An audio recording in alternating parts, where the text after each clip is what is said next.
Bonjour, c'est Anna Girardot pour Road to Cinema.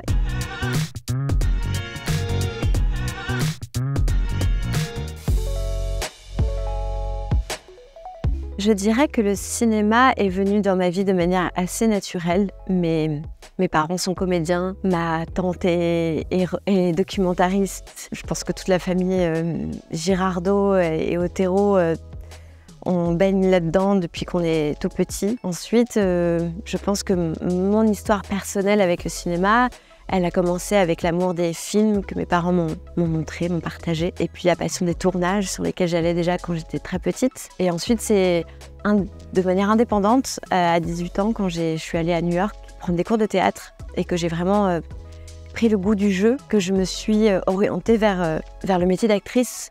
Mais je pense que de toute manière, le cinéma était une évidence pour moi et que peut-être que je serais allée vers une autre branche si la vie avait été faite autrement. Tous les rôles m'ont marquée, tous les rôles sont différents et puis tous les rôles arrivent à des moments différents de la vie, donc marquent aussi des époques où j'ai commencé à 20 ans. J'en ai 35 aujourd'hui. On en vit des choses entre 20 et 35 ans. J'ai été mère fictive à 22 ans, puis 12 fois jusqu'à aujourd'hui. J'ai eu beaucoup d'histoires d'amour tristes, d'histoires d'amour gay. Donc quelque part, c'est comme si j'avais ces couches de femmes sur moi qui m'avaient permis de mieux comprendre la multiplicité que nous étions, nous les êtres humains. Mais je crois que le premier, Alice, justement, elle s'appelait Alice, le film de Fabrice Gaubert, Simon Werner a disparu, était un personnage que j'aimais bien, qui était le contraire de moi, la fille très populaire, très sûre d'elle à l'école, avec une sorte d'autorité naturelle, chose que j'avais pas vraiment. Et en même temps, j'ai adoré me fondre dans sa peau. J'avais 19 ans et elle m'a donné la confiance de faire ses premiers pas. Et quelque part, elle m'a aidée à m'imposer aussi dans ce métier et à m'affirmer aussi. Donc, mais je suis reconnaissante de toutes ces femmes qui m'ont, je sais pas comment on dit, qu'on a partagé en tout cas nos peaux pendant quelques temps ensemble.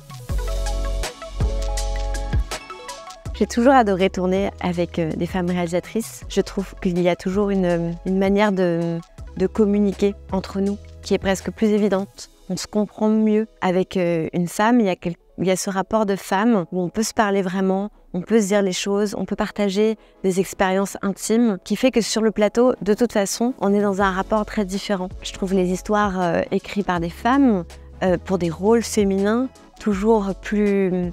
Il y a une profondeur qui est là, c'est évident, c'est normal. Hein, une femme sait mieux parler de ce qu'elle connaît qu'un homme, même si j'ai travaillé avec des hommes qui étaient très sensibles aux histoires de femmes. Mais il y a une sensibilité, il y a quelque chose qui me plaît. Et puis alors, on se rend compte aussi qu'il y a tout type de femmes. Il y en a des très autoritaires, il y en a des cassantes, il y en a des douces, il y en a qui ont du mal à s'imposer et qui, au fur et à mesure des jours de tournage, s'imposent de plus en plus. Il y a quand même, encore une fois, dans cet imaginaire que la femme a besoin encore de faire ses preuves sur un plateau de cinéma, alors que voilà, Alice Guy nous l'a prouvé, hein, c'est quand même elle qui l'a inventé, ce métier. Donc, on a évidemment il y a des évidences chez nous, diriger une équipe, amener, plus que diriger, c'est emmener une équipe à aller vers sa vision et réussir à réunir tout le monde dans cette vision commune. C'est quelque chose que je trouve fondamentalement féminin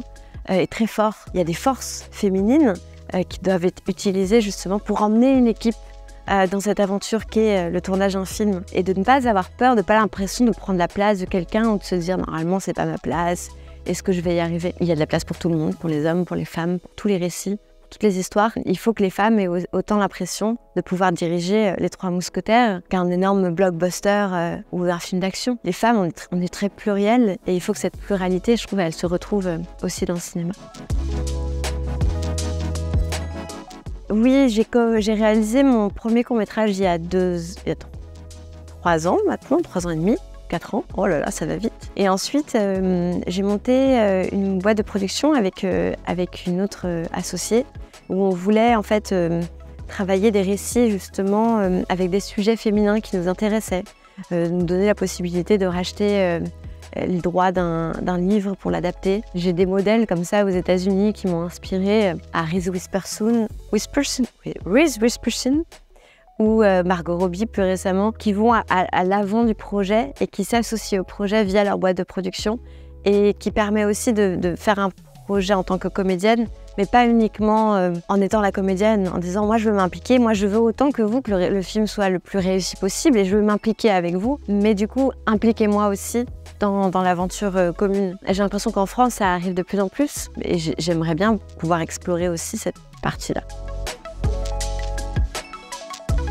Je donne ce conseil souvent à des jeunes comédiennes qui ont un peu, souvent c'est les parents qui ont peur qu'elles viennent à Paris et qu'elles commencent un métier qui est pas très palpable. C'est de l'envisager d'abord comme un vrai métier et de se cultiver un maximum, de s'enrichir un maximum, de lire, de voir des films, de voir des expos et de se construire un univers artistique riche et d'essayer d'affiner au mieux sa vision, son univers pour que quand elle rencontre quelqu'un, déjà qu'elle sache où elles veulent aller, dans quelle direction elles veulent aller. Est-ce que c'est plutôt tel type de réalisateur, de réalisatrice, tel type de cinéma? Et donc à partir de là, on se dit ok, quel producteur il faut viser. Et ensuite, quand on les rencontre, de savoir de quoi on parle et d'avoir le maximum de choses à dire pour être intéressant, pour intéresser les autres. En fait, ça permet aussi de se sécuriser parce qu'on sait qu'on a un bagage interne et donc avec un bagage interne, on peut aller dans beaucoup d'endroits, on peut rencontrer beaucoup de monde et les rencontres sont beaucoup plus intéressantes et amènent à des meilleurs projets.